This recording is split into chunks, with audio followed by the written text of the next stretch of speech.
네, 하나님 말씀 보시겠습니다. 우리 요한일서 5장 18절로부터 21절까지 말씀. 요한일서 5장 18절로부터 21절까지 말씀 우리 한 절씩 교독하시겠습니다.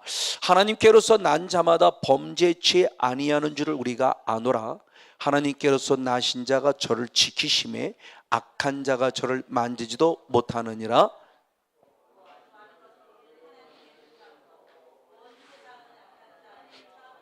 또 아는 것은 하나님의 아들이 이르러 우리에게 지각을 주사 우리로 참된 자를 알게 하신 것과 또한 우리가 참된 자 곧 그의 아들 예수 그리스도 안에 있는 것이니 그는 참 하나님이시오 영생이시라.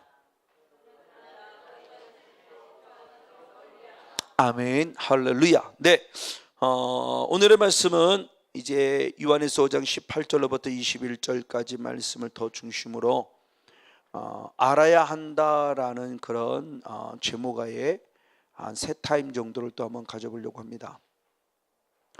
요한일서 5장 18절의 말씀을 들어와서 하나님께 난 자라는 그 주제하에서 지난주까지 5타임을 가지고 하나님께 난 자는 어떻게 하여야 하는가라고 하는 사도 요한의 영성을 중심으로 쭉 한번 살펴봤어요.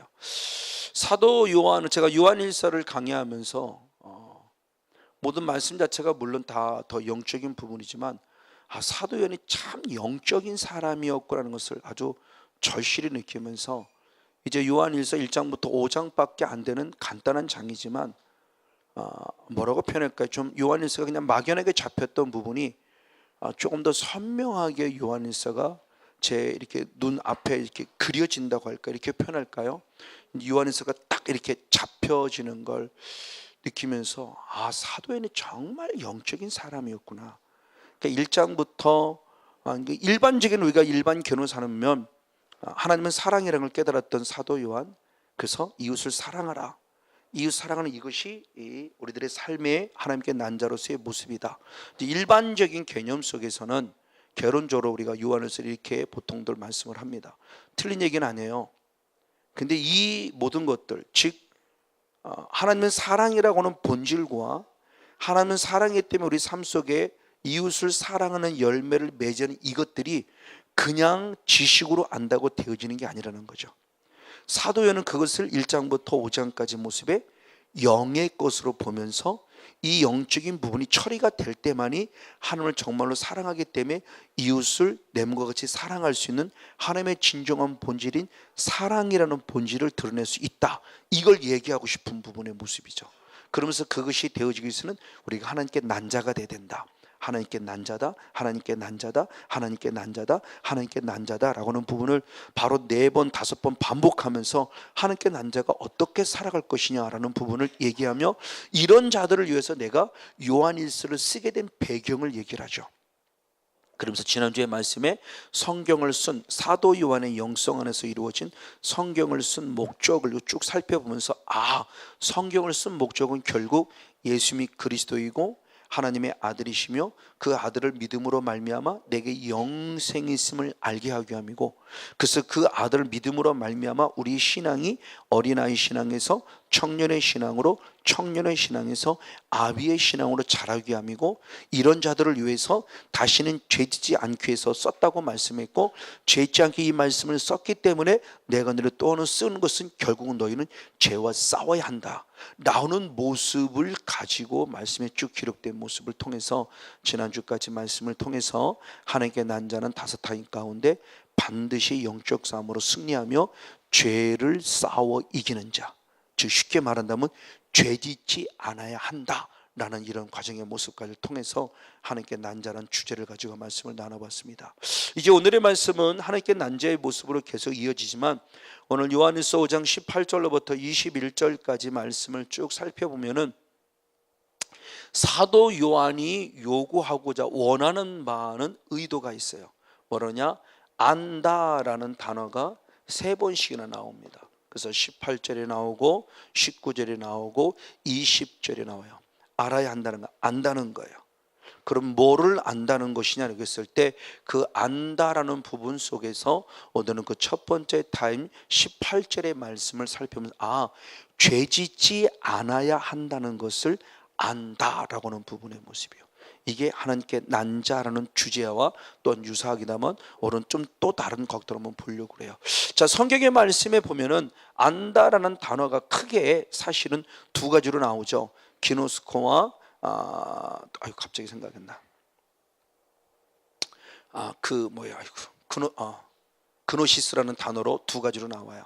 그런데 이 그노스코라는 부분을 지금 우리가 좀 떨어뜨려 놓고 기노스코라는 단어와 또 연결시켜 보면은 안다라는 단어 속에서 에이도라고 하는 단어와 기노스코라는 단어가 두 가지가 또한 부분 속에 같은 맥락 속에서 안다라는 부분의 모습이 성경적으로 기록이 되어 있습니다. 물론 서로 상호 보완적으로 잘 유통이 되고 있고요.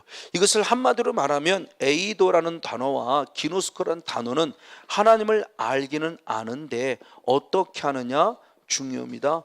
경험을 통해서 안다라는 것을 강조하는 단어가 에이도와 기노스코라는 언어예요. 다 에이도에 의해서 알아지는 것도 경험을 통해서 알아지는 것이고 기노스코라는 단어가 나왔을 때도 경험을 통해서 알아져요. 그러니까 상호 보완적으로 잘 이렇게 말씀이 기록되어 있어요. 근데 이것을 그나마 또 조금 또 한번 구분해 본다면 에이도와 기노스코의 모습이 조금 다른 부분입니다. 경험은 경험인데 경험이 다르다는 거예요. 자, 이 에이도의 모습은 경험은 경험인데 눈으로 때로는 귀로 보기도 하고 듣기도 하는 경험을 통해서 안다라는 부분이에요. 이건 지식적인 알매의 모습인데 그냥 배워서 아는 지식을 말하는 것이 아니라 무엇인가 경험을 통해서 알아요. 봄으로 알고 들음으로 안다라는 거예요. 근데 여기서 안다는 것은 좀 정적인 지적인 부분입니다. 정적인 모습, 쉽게 말하면 경험을 통해서 느낌으로 안다는 거죠. 그게 어떤 혼의 세계든 뭔가씩 이렇게 감동이 올 수도 있고 어떤 느낌을 통해서 안다고 표현할 때 주로 에이도라는 단어를 통해서 많이 사용이 되세요. 대표적인 단어가 마태복음 27장 54절 말씀을 같이 한번 읽겠습니다. 마태복음 27장 54절.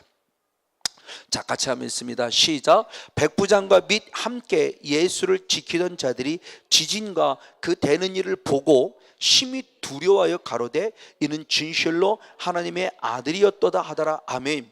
자, 예수님이 십자가에서 죽으실 때 벌어진 사건입니다. 예수님이 십자가에 죽으실 때 지성소의 휘장이 찢겨지는 그 순간의 모습에 이 땅에서는 지진이 일어났고 그 되는 일들은 뭐냐?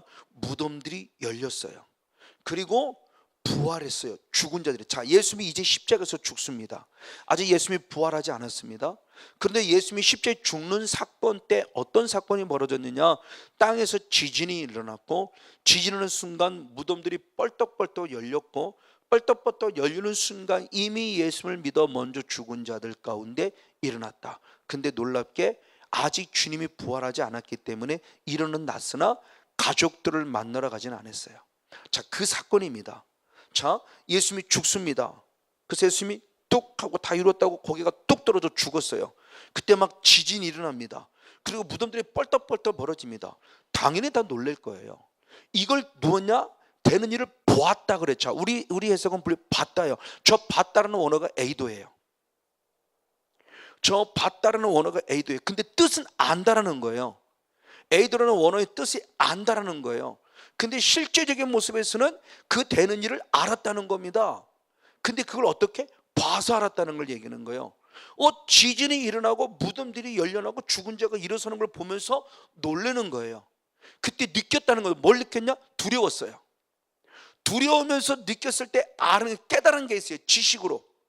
이게 지적인 신앙입니다. 근데 지적인 신앙, 배워서 지적인 신앙이 아니에요. 배워서 지금 내가 직접 본 거예요. 경험인데 본 거예요. 내가 봄으로 와, 이분이 진짜 누구였구나, 하나님의 아들이었구나 알았다는 거죠. 이게 이렇게 사용할 때 주로 에이도라는 원어를 통해서 사용된다. 뭔가 느낌으로 오시는 거죠. 두려웠어요. 봤더니 두려웠어요.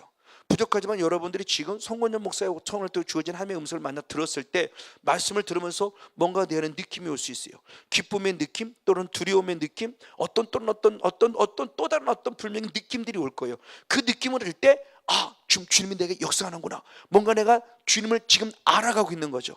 경험해 가고 있는 거. 이런 사용을 할 때 주로 이것을 에이도라는 단어로 사용을 해요. 그런가 반면에 기노스코라는 단어의 모습은 똑같은 경험은 경험인데 이건 조금 더 다른, 그냥 눈으로 보았다 어떤 그런 귀로 들었다는 개념이 아니라 내 이 몸 자체가 친히 경험되어지는 좀 동적인 경험이에요. 정적인 경험은 좀 다른, 그냥 보고 들어서 느껴지는 것이 아니라 이 몸이 친히 경험해지는 거예요. 이 육신이라는 몸이 친히 어떤 환경과 조건을 경험해져요. 쉽게 얘기하면 부족한 자가 2009년 9월 달에 기쁨의 교회를 갖고 이종선 목사님을 통해서 하나님께 주신 은혜 가운데 저를 만졌을 때 제게 욱하고 올라온 경험이죠. 이건 제 몸 자체가 실제로 경험한 거죠. 보고 들은 어떤 정적인 부분의 느낌의 개념이 아니라 내 몸 자체가 실제로 경험한 거예요. 그래서 기노스코라는 원어가 성경 말씀에 보면은 누가복음 1장 34절에 말했을 때 마리아가 내가 사내를 알지 못한다 그럴 때 그때 그 안다라는 개념이 기노스코예요. 즉 내 몸으로 남자를 경험해 보지 못했죠. 나는 동정녀예요. 나는 처녀예요. 그러니까 나를 아직 한 번도 남자와 한 번도 경험이 없는 자예요. 바로 이 경험입니다.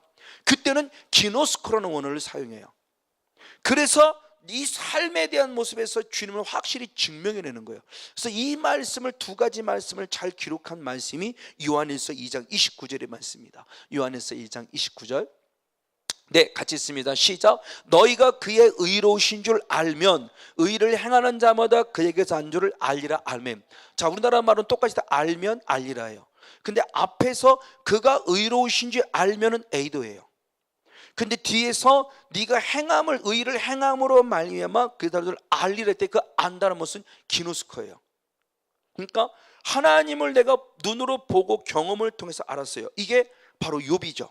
그래서 욥기서 42장 5절의 말씀에 보면 내가 그동안에는 무엇으로만 귀로만 들었사옵더니 이제는 내가 눈으로 주를 배움나이다. 그래서 주님을 이제 확실히 알아요.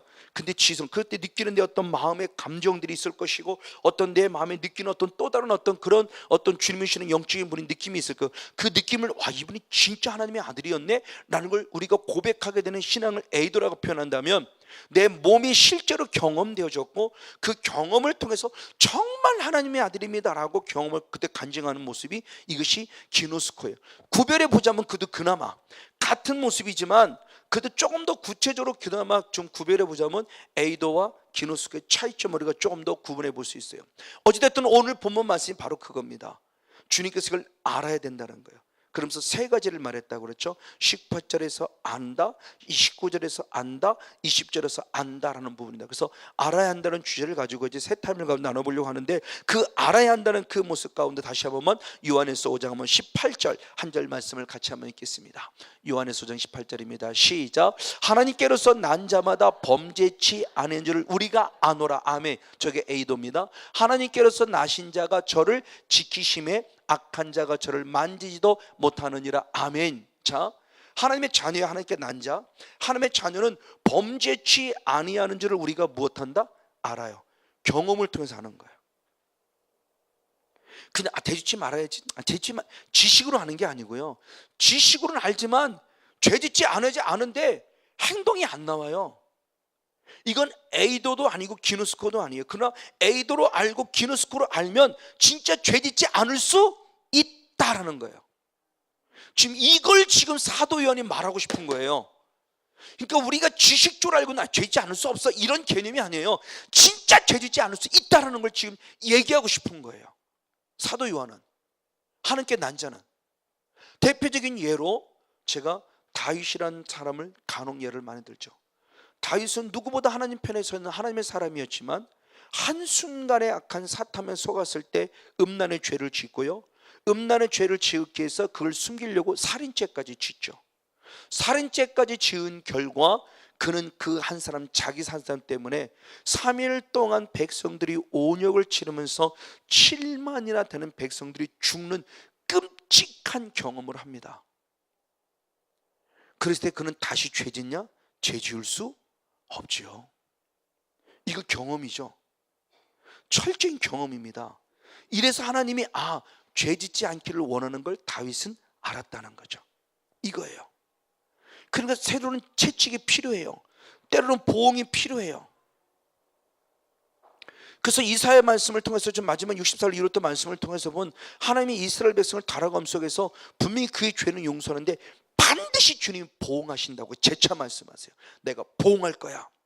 내가 분명히 죄에 대한 대가를 내가 물을 거라고 주님 반복해 말씀하세요. 왜? 그걸 저주하려고? 아니요. 다시 죄 짓지 않게 하려고. 부모님들이 자녀를 너 그러면 안 되라고 때리는 것은 그가 미워서 단순히 죄를 범했기 때문에 아니요. 우리의 속마음은 뭐예요? 다시는 이런 죄를 짓지 않게 하기 위한 주님의 엄마 아빠의 사랑의 채찍이죠. 그게 감정이 되면 문제가 생기는 거죠. 거기에 엄마의 감정이 싫어지면 아들도 내가 잘못된 맞으면서도 화가 나요. 제가 그랬어요. 저는 저희 어머니도 정말 무지무지하게 두드려 맞았어요. 맨날 첫째라는 것 때문에 엄청나게 두드려 맞고, 죄 없이 두드려 맞고, 무조건 두드려 맞고, 아버지가 잘못했는데 내가 두드려 맞고. 이건 우리 어머니가 얘기해서 알았어요. 네 애비 때문에 너를 팼다는 거예요. 그러니까 제 의식 속에 저는 두고 봅시다 이게 있어서, 두고 봅시다 당신, 내가 절대 당신 가만 안 둬. 이게 제 어렸던 생각이었고, 그것이 중학교 1학년 때부터 나타났어요. 어머니에게 반발했어요. 이게 중3 때 피크를 잃었어요. 고등학교 때 역시 마찬가지고. 그래서 저 고등학교 온전히 졸업 못했어요. 공부 못했냐? 아니요, 공부 잘했어요. 항상 이게 제 안에 상처가 있었어요. 그러니까 당신 두고 봅시다가 항상 제 안에 있었어요. 이게 내가 당신 가만 안 둘 거야. 저는 어머니가 정말 그래도 반면에 또 어머니의 눈물의 기도 때문에 제가 돌아왔지만 저는 그게 상처였어요. 그래서 저는 제 집사람 보고 절대 애들 건들지 마, 뭐라고 하지 마, 다 틀렸어도 뭐라고 하지 마. 다구친다고요? 아니요, 다구치는 게 아니더라고요. 사랑이 아니었어요. 그건 당신은 저에게 사랑이 떨어지만 저는 사랑이 아니었어요. 어쨌든 바로 이런 모습들이에요. 근데 이런 모습을 통해서 제가 끔찍한 아픔을 겪습니다. 그래서 고등학교를 졸업을 못해요. 그 끔찍한 아픔을 겪으면서 제가 정신을 차립니다. 하나님이 죄를 싫어하는구나. 왜? 내 일평생 처음 주일 한번 빠졌어요. 왜? 맨날 내 친구들은 다 똑같이 예수 믿는 놈들이에요. 근데 그놈 새끼는 툭 하면 그럽니다. 야, 어디나 주일날 빠져버리고 교회 안 나가고 나 도봉산 놀러 갔어. 맨날 이 얘기해요. 그래서 제 평생 소원이 주일 한번 빠지고 도봉산 놀러 가보는 거예요. 그래서 기가 막히게 빠졌어요. 근데 빠지는 날 문제가 터져갖고 결국 학교를 그만두게 되는 큰 사건이 벌어졌어요. 그래서 저는 학교를 그만두면서 정신 바짝 차린 거죠. 그래서 모르겠어요. 지금 보니까 아마 주의정 삼으려고 그랬을 것 같아요. 똑같은 길인데 걔네들은 주일 빠져도 아무 문제가 없다가 왜 한 번 빠졌는데 문제가 생기느냐고요. 성 목사 너는 그러면 안 돼. 아마 하나님의 계획 속에 있었겠죠. 그래서 저는 그때부터 주일 성수를 목숨 걸고 하는 겁니다. 저는. 왜? 저는 한번 된통 당해봤거든요. 이 주일 성수 안 하면 어떤 문제를 온다는 걸 저는 당해봤기 때문에 목숨 걸고 주일 성수하는 말 이겁니다. 그래서 베드로도 똑같은 고백을 하는 겁니다. 베드로도 4장 1절의 말씀을 봅니다. 베드로전서 4장 1절 같이 한번 읽습니다. 시작. 그리스도께서 이미 육체의 고난을 받으셨으니 너희도 같은 마음으로 값을 삼으라. 이는 육체의 고난을 받은 자가 죄를 그쳤어요. 육체의 고난을 왜 때문에? 죄 때문에. 물론 나를 대신해 죽으신 예수님이 계셨지만 베드로는 이렇게 말합니다. 너희도 같은 마음으로 갑옷을 입어. 다시 말하면 죄에 대한 대가의 경험이 필요한 부분을 얘기를 하는 거예요. 그래서 내가 죄로 말미암아 육체의 고난을 당했으니 다시 죄 지을 수 있겠냐? 죄 지을 수 없다는 거죠. 그러니까 하나님 앞에 한번 호되게 당해본 사람은 죽어도 죄 안 짓죠. 어설프게 당해보니까 에이 괜찮네 이러는 거지. 주일 한번 빠져도 괜찮네, 11조 한번 떼먹어도 괜찮네. 제 동생입니다. 천안에 동생이 있어요. 그 동생은 11조 한번 떼먹었다가 사업이 쫄딱 망했습니다. 지금 11조 떼먹겠습니까? 안 떼먹죠. 죽어도 안 떼먹죠. 그 11조 한번 떼먹고서 아주 쫄딱 망했는데 지금 아직도 못 일어났어요. 그래도 11조는 안 떼먹어요. 이게 경험이 필요한 부분이에요. 그러니까 이런 경험을 통해서 이것이 에이도 기노스코 주님을 아는 거예요. 하나님이 어떤 분이구나. 정말 예수님이 어떤 분이가를 알아간다라고 하는 사도 요한의 아주 강력한 영적인 감각을 갖고 우리들에게 말하는 거예요. 하나님께 난 자는 범죄치 아니하는 걸 내가 안다. 주님께 난 자, 하나님의 자녀는 죄짓지 말라는 걸 주님이 알아요. 근데 죄를 졌는데 내게 아무런 대가가 없습니까? 아무런 보응도 없습니까? 더구나 죄에 대한 죄책감마저 없습니까? 근데 아무 일이 없어요? 봐봐, 하나님은 사랑의 하나님이야. 괜찮아요? 착각하지 마세요. 저와 여러분 사생자예요. 하나님의 자녀가 아니니까 주님은 숫자 안 건드는 거예요. 하나님의 자녀면 반드시 주님의 채찍을 해야 돼요. 당연히 책망을 하셔야 돼요. 근데 그런 일이 없다는 걸 갖고 봐봐 아무 일 없잖아 라고 하면 죄 속에 빠져 있습니까? 나는 사탄의 자녀라는 얘기예요. 사생자. 나는 이미 죽은 자예요. 그걸 갖고 위로를 받지 마세요. 오히려 책망이 있음을 감사하세요. 오히려 채찍이 있음을 감사하세요. 그다지 내가 버림받지는 않았구나. 하나님이 아직도 나를 사랑하고 있다는 증거구나. 할렐루야. 그게 히브리서 12장의 말씀의 내용이죠. 어쨌든 바로 이런 개념 속에서 주님이 지금 에이도라는 말, 이 말을 지금 하고 싶은 거예요. 주님이 뭐를 우리에게 가르면서 무엇하기를 알기를 원하냐? 죄짓지 않기를 원하고 있다는 걸 말하는 겁니다. 자, 다시 한번 본질로 돌아갑니다. 요한일서 5장 1절로부터 말씀을 예수를 그리스도로 믿는 자가 누구냐? 하나님께 난 자예요. 그 말씀을 요한복음 1장 12절 13절을 통해서 영접하는 자 곧 그 이름을 믿는 자들에게는 하나님의 자녀를 주시고 하나님의 자녀가 되는 권세를 쓰니 너희가 하나님께 난 자다 그랬어요. 그래서 요한복음 3장 16절의 말씀에도 독생자를 쓰니 그를 믿는 자마다 영생을 얻는다. 이게 하나님께 난 자예요. 즉 하나님께 난 자는 예수를 너희 그리스도로 믿는 자의 모습이에요. 근데 그리스도로 믿어서는 하나님이 끝나냐? 아니다. 우리 신앙의 성장이 아니다. 최소부터 청년의 신앙까지. 그래서 요한에서 5장 4절의 말씀에 보면 하나님께 한다는 세상을 무엇한다? 이긴다는 영적 싸움을 가르쳐 주는 거예요. 그래서 지난주에 철저히 그분을 좀 많이 다뤄봤죠. 하나님의 자녀가 됐으면 자녀가 됐다고 끝나면 안 돼요. 청년의 신앙을 자라서 빨리 영적 싸움을 해야 된다는 겁니다. 이게 천국 가는 길이라는 모습이에요. 근데 우리는 그동안 이건 안 배우고 그냥 믿습니다 그러고 교회만 열심히 나오면 되는 것처럼 가르침을 받았기 때문에 우리가 신앙생활하면서 저를 비롯해서 악한 사탄마귀에 얼마나 우리가 많이 두드려 맞았냐고. 지금요 멍들 정도로 두드려 맞았어요. 지금 하나님, 저는 목회를 포기할 지경까지 갈 정도로 사탄에서 두드려 맞았어요. 그리고도 영의 세계를 전혀 몰랐어요. 어떻게 일어날 줄을 몰랐어요. 두드려 맞고 목회를 포기할 뻔했지 이걸 싸워야 된다라는 생각을 못 해봤다는 거. 이게 너무너무 억울한 거죠. 저는요.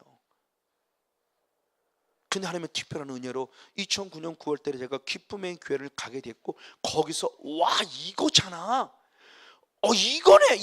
이게 영적 싸움이라는 게 있었구나라는 걸 지식으로는 알았죠. 저도요. 근데 싸워 이기지 못했단 말이에요.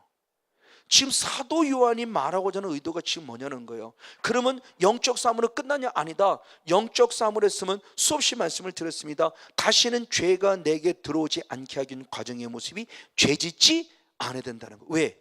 사탄은 죄라는 합법적인 톤으로 내게 들어오니까. 지금 사도는 이걸 지금 단계적으로 말하고 있는 거예요. 그래서 하나님께 난 자는 이래야 돼. 예수 믿는 자야. 하나님께 난 자는 뭐냐? 죄와 이기는 자야. 하나님께 난 자는 뭐냐? 이제는 죄짓지 않아야 돼. 이걸 계속 반복해 말해요. 이게 사도 요한의 영성입니다. 그래서 사도 요한의 영성은 요한에서 5장 18절을 쓰기에 앞서 요한에서 3장 9절에 먼저 한번 달아본 거죠. 한번 8절과 9절 말씀드리겠습니다. 요한에서 3장 8절 9절 같이 한번 있습니다. 시작. 죄를 짓는 자는 마귀에게 속하나니 마귀는 처음부터 범죄함이니라. 하나님의 아들이 나타난 것은 마귀를 멸하심이라. 하나님께서 난 자마다 죄를 짓지 아니하느니. 아멘. 이는 하나님의 씨가 그의 속에 거하며 저도 범죄치 못하는 것은 하나님께서 나으심을 입은 놈이라. 아멘. 자, 하나님께 죄를 지은 자는 마귀에 속한다는 영의 세계를 딱 등장시켰어요. 그러면서 영적인 세계 속에 또 따라 들어가 보니 더 깊이 들어가면 하나님께 난 자는 죄를 짓지 않고 죄를 짓지 못한다까지 갈 수 있다라고 말해요. 그걸 요한에서는 18절에 다시 한 번 더 확증시키는 거예요.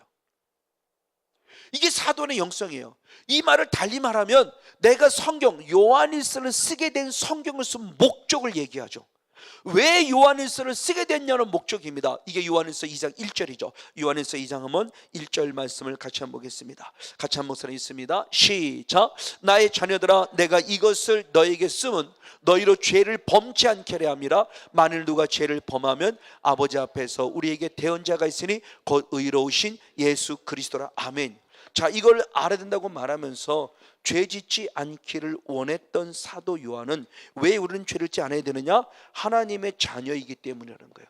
하나님의 자녀는 뭐냐? 예수를 그리스도로 믿는 자다. 예수를 그리스도로 믿는 이 믿음으로 4절의 말씀에 세상과 싸워 이겨야 한다. 세상과 싸워 이겼으면 그로 끝나지 마라. 다시는 우리가 무엇하지 않도록 범죄치 않아야 된다. 자, 이 부분을 말씀을 드렸어요. 제가 그래서 가난의 영성 가운데서 말씀을 드리죠. 가장 먼저 가나안의 영성에 들어가는 것은 무엇하기 위함이요? 적과 그르는 가나안 땅에 있는 가나안의 7 족속을 무엇하기 위하며 쫓아내기 위함이죠. 그래서 여리고 성부터 함락해 들어가면서 결국 아이성 함락해 들어가면서 쫓아냅니다. 근데 사사기 말씀이 분명한데 쫓아내지 않았고 쫓아내지 못한 부분도 있어요.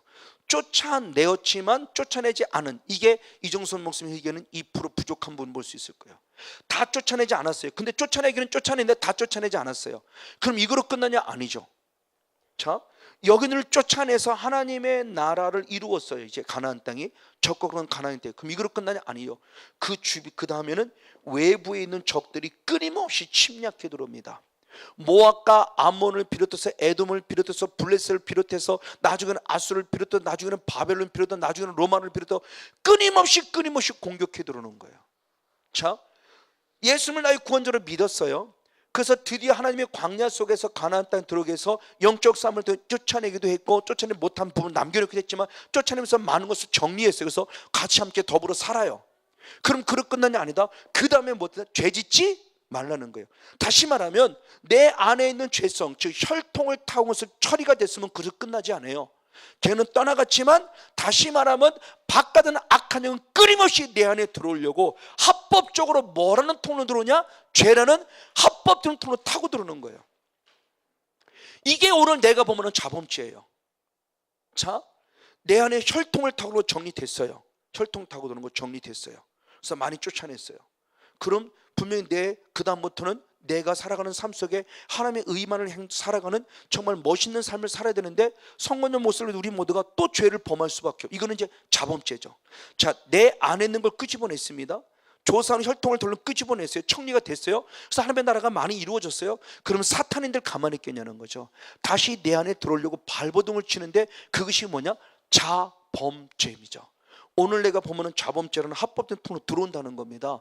그러면 오늘 내 입장에서는 내가 범한 자범죄지만 내 아들의 입장에서는 결국 누가 범한 죄예요? 아빠가 범한 죄예요. 그럼 아빠가 범한 죄가 내 아들에게 흘러간다는 거죠. 이게 혈통이잖아요 지금요. 그러니까 어떤 싸움을 싸우기를 원하냐를 지금 사도 요한이 말하고 싶은 거예요. 지금 내가 죄사함 받아서 악한 생각을 싸워 이겼다, 이게 중요한 것이 아니고 더 중요한 것은 이게 사후관리 차원 속에서 이제는 외부로부터 들어오는 끊임없는 자범죄의 영향력을 차단하고 끊어내는, 죄짓지 아니하는, 죄와 싸워 이기는 영성이 필요함을 사도 요한은 말하고 싶은 거예요. 이걸 알라는 거예요. 이거를요. 저는 그냥 이 말씀이 확 들어오는 거예요. 이게 이제 막 눈에 보이는 거예요. 요한일서 1장부터 5장까지가 눈에 이렇게 쫙 보이는 거예요. 저는 이제 그렇게 깨달아지는 거예요. 이게요. 그러니까 이거야, 맞아, 이거야, 이거. 내 안에는 끄집어내는 걸 했는데 내가 왜 또 그러지? 2가지라고 그랬죠. 안 나가는 나간 척하는 거 속았든지 나갔다가 다시 들어왔든지. 다시 들어올 때는 내가 보면 자범죄라는 합법적인 통로로 타고 들어오는 거죠. 내 안에 자리 잡는 거예요. 그래서 나를 또 괴롭혀 가요. 나만 괴롭히나요? 내 아들과 내 딸, 손자, 손녀까지 지금 괴롭혀 가는데 사도는 지금 이걸 보면서 이걸 알기를 원하면서 이것을 통해서 말씀하고, 그래서 내가 이 성경을 썼다는 거예요. 제발 죄짓지 마라, 제발 죄짓지 마라고, 이 죄짓지 않게 하기 위해서 이 성경을 썼다라고 사도는 강력하게 지금 우리에게 말하고 있는 겁니다. 그들은 죄를 우습게 여기잖아요. 어떻게 우리가 죄짓지 않고 살 수 있어? 그럼 성경이 왜 죄짓지 말라고 그랬어요? 성경이 죄짓지 말라고 했으면 죄짓지 말아야죠. 그들은 죄를 스스로 용납해버리잖아요. 어떻게 죄를 안 지어? 성경이 죄짓지 말라고 한다는데 왜 죄짓지 못한다는 말을 못해요?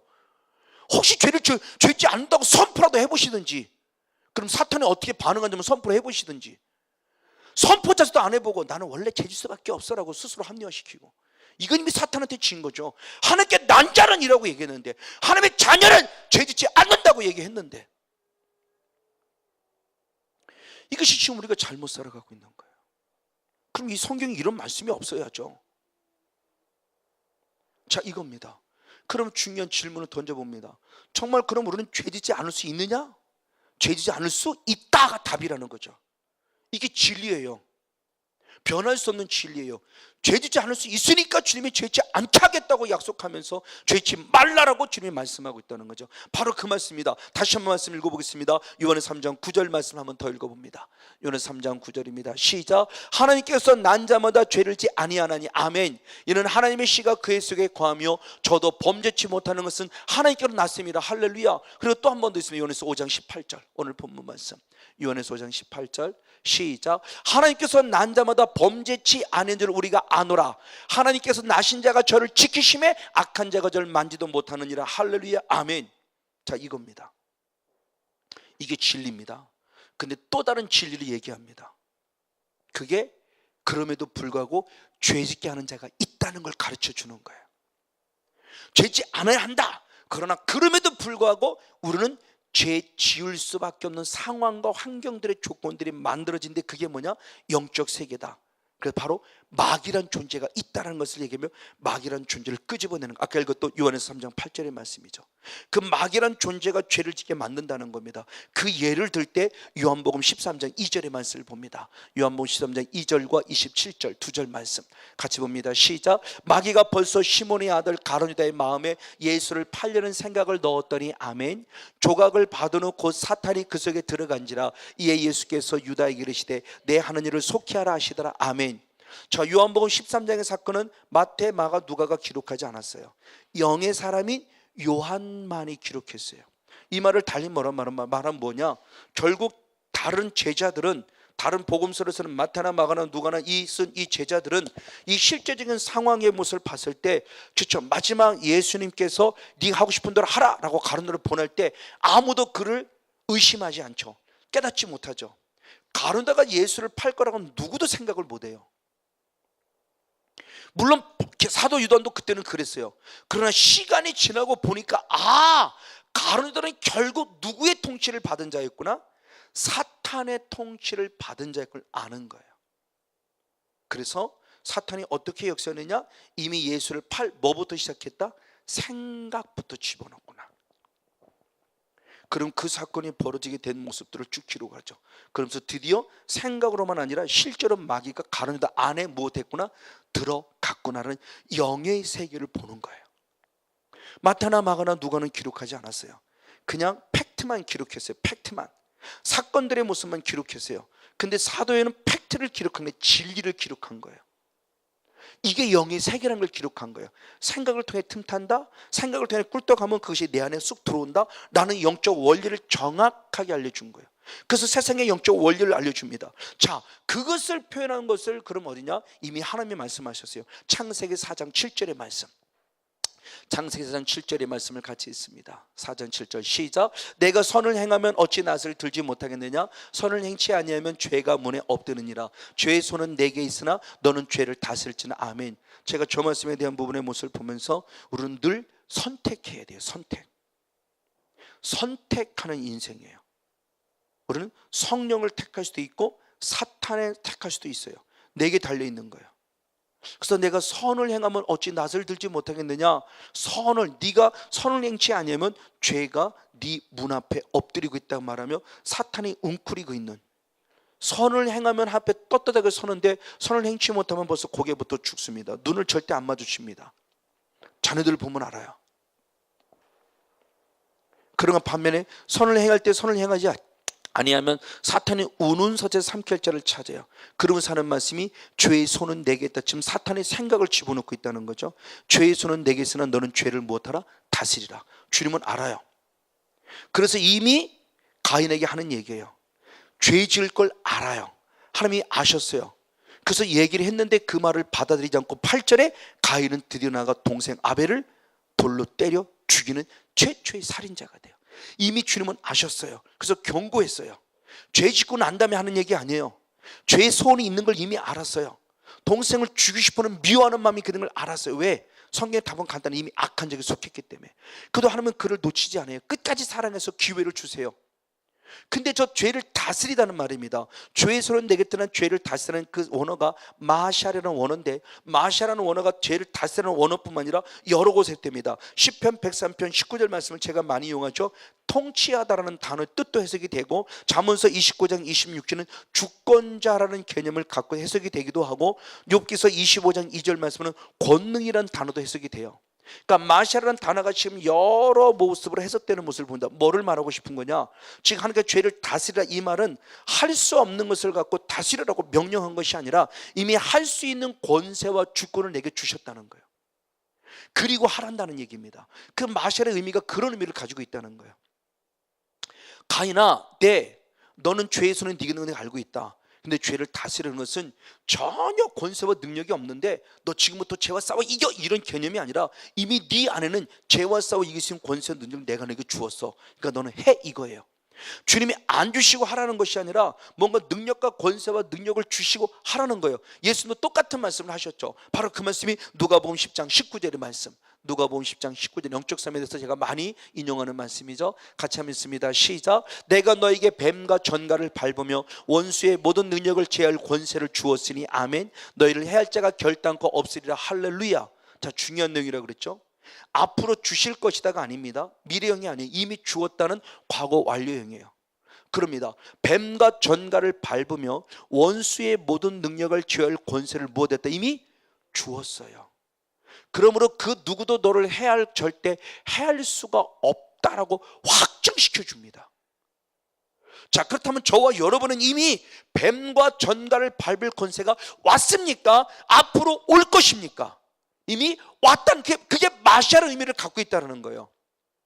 그 마샬의 원어가 갖고 있는 의미가 이미 나는 주권을 주었고, 이미 나는 권세를 주었고, 이미 나는 통치할 권세를 주었으니 해보라는 거예요. 너는 할 수 있다는 겁니다. 근데 안 하고 있던 거죠. 안 했다는 거죠. 죄를 그냥 용납해버린 거예요. 하나님 말씀 안 들고 사탄의 음성만 동생 죽여버려. 그 새끼 때문에 네가 자꾸 하나님 앞에 미움받는 거야. 그 새끼 죽여버려. 그렇죠?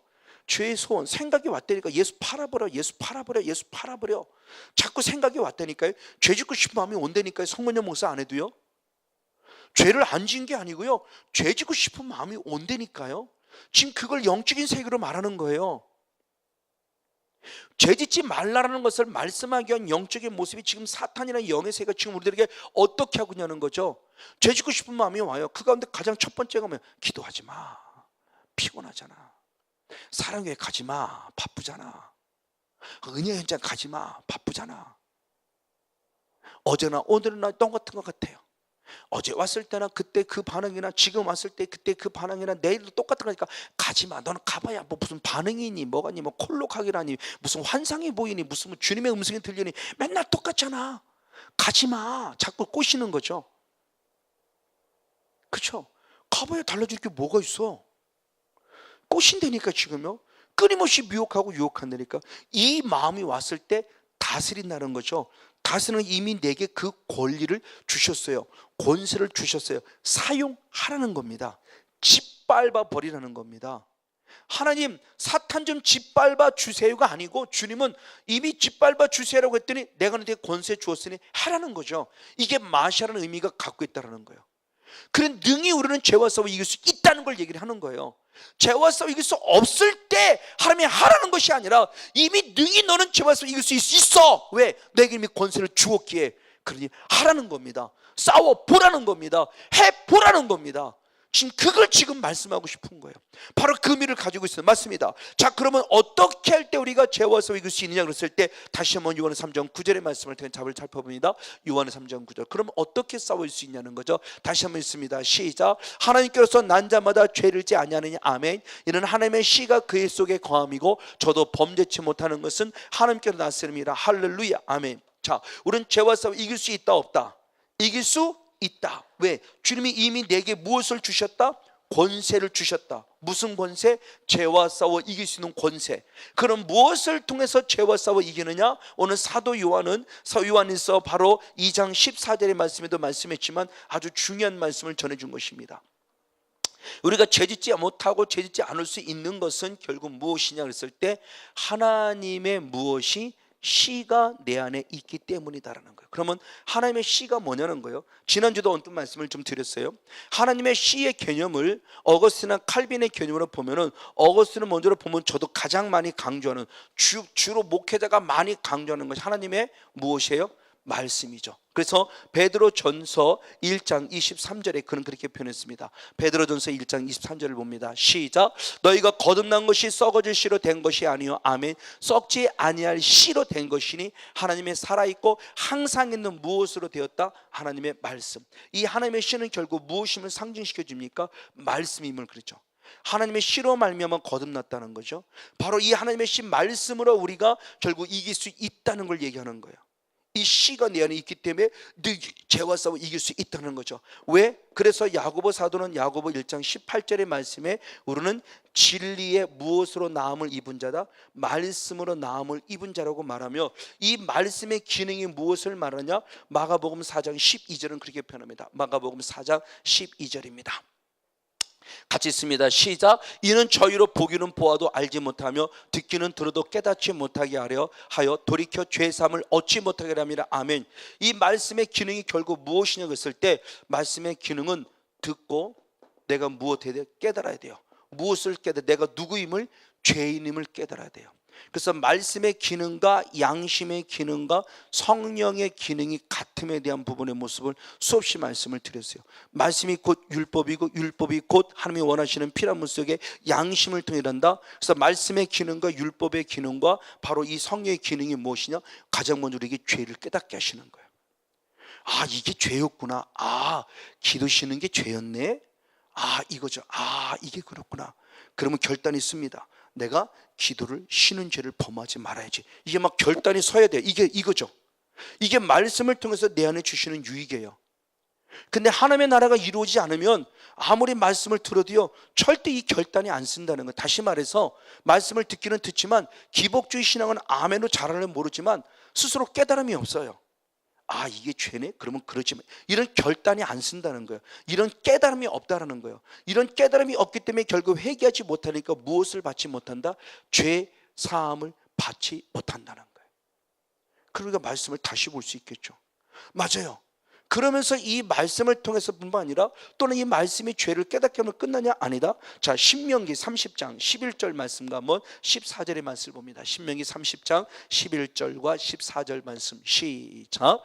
내가 오늘날 내게 명한 이 명령은 내게 어려운 것도 아니요 먼 것도 아니라 오직 그 말씀이 내게 심히 가까워서 내 입에 있으며 내 마음에 있은즉 내가 이를 행할 수. 아멘. 말씀대로 살 수 있다 없다? 말씀대로 살 수 있다 없다? 살 수 있다. 아멘. 근데 우리 말씀대로 못 산다고 배웠어요. 말씀대로 살기 어려워. 그래서 말씀대로 살려고 애쓰는 사람을 뭐라고 했냐? 율법주의자처럼 살지 마, 이렇게 얘기했어요. 말씀대로 살려는 사람을 율법주의자로 완전히 매도해 버렸어요. 그래서 먼저 예배 드립시다 그러면 율법주의자, 이단이야, 이단. 그래서 윤석철 목사님 이단이 왜? 맨날 예배 드리자고 그러죠. 맨날 기도하자 그러니까 윤석철 목사님 이단이야. 왜? 자꾸 행위를 얘기한다고. 그게 행위예요? 마땅히 해야 할 바잖아요. 마땅히 예수 믿는 사람 마땅히 예배를 해야 되고, 마땅히 예수 믿는 사람 마땅히 기도할 바, 지극히 당연한 근본이 말씀과 천만 영성 안에서 철저히 예배하고 철저히 기도하자고 가르치는데 왜 그게 이단이냐고요. 근데 지금도 가차없이 인터넷 들어가 보세요. 윤석철 목사 이단이에요. 왜? 맨날 율법주의로 가르친다고. 왜 그게 율법주의예요? 왜 같은 목사님인데 전혀 왜 다른 영성을 가지고 있을까요? 왜 그게 율법이에요? 왜 그게 율법주의예요? 율법과 율법주의 차이점에 대한 부분을 역시 수없이 많이 강조했어요. 율법주의는 하나님의 계명이 아닙니다. 성경 율법주의는 단어도 없지만 의미적으로 율법주의라고 말하는 것은 다 사람의 계명이에요. 사람의 계명으로 살아가는 자들이 결국 그런 우를 만들어 놓고 신학자는 그걸 그대로 그냥 받아들여서 그 의미를 생각하여 행간을 생각하며 뜻을 생각하지 않고 그냥 그대로 말씀을 바라보면서, 그러나 사도 바울이 기록한 율법의 개념은 더 긍정적인 개념을 더 많이 기록했어요. 근데 부정적 개념으로 율법에 더 많이 차가지고 율법을 얘기하면 왜 자꾸 율법주의를 얘기하느냐고, 자꾸 왜 행위를 얘기하느냐고. 주님은 다 행위를 얘기했는데요, 왜 행위를 얘기하면 안 돼요? 주님 고치라 해서는 고쳐야 되고, 기도하니까 기도하고, 예배하면 예배해야 되고, 전도하면 전도해야 되고, 우리가 다 지금 행위를 하고 있잖아요. 이게 살아있는 믿음의 표현이잖아요. 근데 왜 그걸 행위구원이라고 자꾸 얘기하고, 왜 율법주의라고 파락하면서 행위를 얘기하면 왜 자꾸 그러냐고요. 제가 6차까지는 매 성회 때마다 한두 번 꼭 와셔서, 왜 목사님 그걸 자꾸 율법주의로, 목사님 저 율법주의로 괴롭히는 게 하나도 없으라고 얘기를 해도 잘 안 먹혀요. 왜? 교리가 이미 딱 자리 잡아놓으니까 말씀이 안 들어와요. 이제 7차 8차 때는 없었어요. 이제는 아마 어느 성목사가 멀리 그냥 알아서 오는 줄 모르지만, 이제는 그 다음에는 물론 마음속에는 가지고 있던 분들이 있었는지 모르지만 와서 질문하며 저에게 얘기한 사람은 아무도 없었어요. 어쨌든 중요한 부분의 모습은 바로 이 부분입니다. 지금 하나님께서 말씀할 때 모습에서 말씀 명령대로 사는 게 어려운 게, 내가 너에게 한 명령이 절대 어려운 게 아니다. 내가 너에게 명령이 먼 게 있는 것이 아니다. 내가 너에게 준 명령은 너무나 쉽다. 그러므로 그 말씀대로 행할 수 있다. 지금 이걸 말씀하는 거. 사도에는 똑같은 말을 하죠. 요한일서 5장 하면 3절의 말씀을 봅니다. 요한일서 5장 3절 같이 있습니다. 시작. 하나님을 사랑하는 것은 이것이니 우리가 그의 계명들을 지키는 것이라. 그의 계명들은 무거운 것이 아니다. 아멘. 다시 말하면 서로 사랑하며 살아가는 계명대로 사는 게 어려운 것이 아니다. 할 수 있다는 거예요. 내가 남편을 사랑할 수 있습니까? 없습니까? 사랑할 수 있어요. 아내를 사랑할 수 있습니까? 없습니까? 사랑할 수 있어요. 내가 하는 것이 하나님이 성령을 부으심으로 하게 하신다는 거죠. 이게 하나님께 난자예요. 부족하지만 저는 그 되고 있었던 거예요. 이은이 있기 전까지는 안 됐어요. 근데 이은을 입으니까 되어져요. 아, 이게 하려고 하는 것이 아니라 되어지는구나. 아내를 사랑하게 되어지고요, 자녀를 사랑하게 되어지고요, 부모님과 더불어 성도들을 사랑하게 되어지더라고요. 아, 이게 되어지는구나. 그걸 깨달으니까 저는 말씀이 진리임이 확확 와닿는 거예요. 이게 이제 이 말씀 맞는 얘기였구나. 이게 나는 못한다고 생각했는데 이게 되어지네. 이 말을 달리 말하면 내 안에 악한 영이 처리가 되니까 되어지더라는 거죠. 내 안에 미워하는 영이 가득 차 있기 때문에 안 됐었는데, 성령을 띄워서 미워하는 게 빠져나가니까 되어져요. 이게 성도가 사랑스러워져요. 아멘. 지금 이거예요. 바로 이 모습 가운데서 말씀 안에 살아갔으면 얘기를 해요. 또 반면에 씨는 성령을 말하기도 해요. 그래서 칼빈을 중심으로 씨를 성령으로 해서 그래요. 그래서 사도 바울의 모습이 로마서 8장 2절의 말씀에 죄와 사망의 법으로 내가 해방되는 것은 바로 생명의 성령의 법으로만 가능하다고 말하며, 성령을 통해서 죄와 사망의 법과 싸워 이겨 죄와 싸워 이길 수 있음을 얘기를 해요.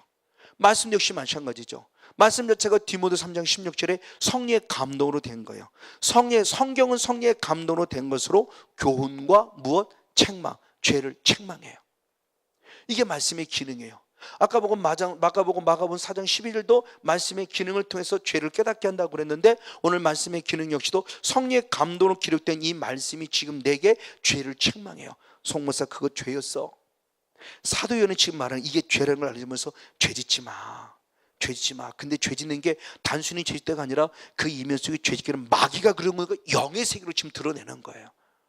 마귀가 그런다면서 영의 세를 드러내는 거니까 죄를 여러분 합리화시키면 안 됩니다. 죄를 지었다는 것은 다시 말하면 사탄은 내게 합법적으로 들어오는 통로를 내가 열어준 거예요. 성모서 죄 지으면 사탄이 합법적으로 들어오는 거다는 겁니다. 바로 지금 이걸 말씀하고 싶은 거예요, 사도 요한은. 그래서 죄 짓지 말라는 거예요. 너는 세상과 싸워 이겼잖아. 이미 사탄과 싸워 이겨나고 있잖아. 다시 그러니까 죄를 합법적으로 들어온 통로를 마련해 주지 않게 해서 너는 죄 짓지 말아야 돼. 끝까지 죄와 싸워 이겨라고 지금 사도 요한은 말하고 있는 거예요. 바로 이 부분의 모습입니다. 이게 성령께서 하시는 거죠. 그래서 성령께서 요한복음 16장 7절 8절 말씀에 보면 성령으로 되게 유익을 주는데, 어떤 유익을 주냐? 8절의 말씀에 너희의 죄에 대해서 무엇하는 자다? 책망하시는 자예요.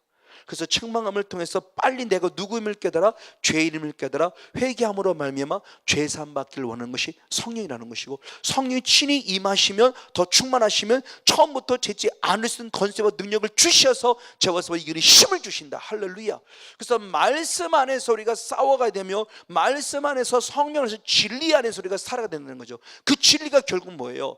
요한복음 10장 17절에 보니 진리가 곧 말씀이라고 그랬고, 요한복음 10장 6절의 말씀에 보니 진리가 곧 예수님이라고 말씀하셨고, 요한에서 5장 7절의 말씀에 성령이 곧 진리라고 그랬어요. 진리로 이기는 거예요. 말씀으로 이기고 성령으로 이기고 예수로 말미암아 이기고. 그래서 그 말씀의 모습을 확증시키는 게 바로 요한에서 18절 다시 한번 말씀 보겠습니다. 시작. 하나님께서 난 자마다 범죄치 아니한 줄을 아노니 하나님께서 나신 자가 저를 지키심에 악한 자가 저를 만지도 못하느라. 아멘. 자, 그 부분을 말하기 전에 또 한 부분의 모습이죠. 대표적인 말씀입니다. 저 요한 로마서 8장 4절의 말씀을 봅니다. 자, 2절부터 한번 4절까지 연연 볼게요. 요한 로마서 8장 2절로부터 4절까지 말씀. 자, 같이 한번 보겠습니다. 시작. 이는 그리스도 예수 안에 있는 생명의 성령의 법이 아멘 죄와 사망의 법에서 나를 해방하였습니다. 율법이 육신으로 말미암아 연약하여 할 수 없는 그것을 하나님은 하시나니 아멘. 그 죄를 인하여 자기 아들을 죄 있는 육신의 몸에 보내어 육신의 죄를 정하사 육신을 쫓지 않고 영을 쫓아 행하는 우리에게 율법의 요구를 이루어지게 하심이라. 아멘.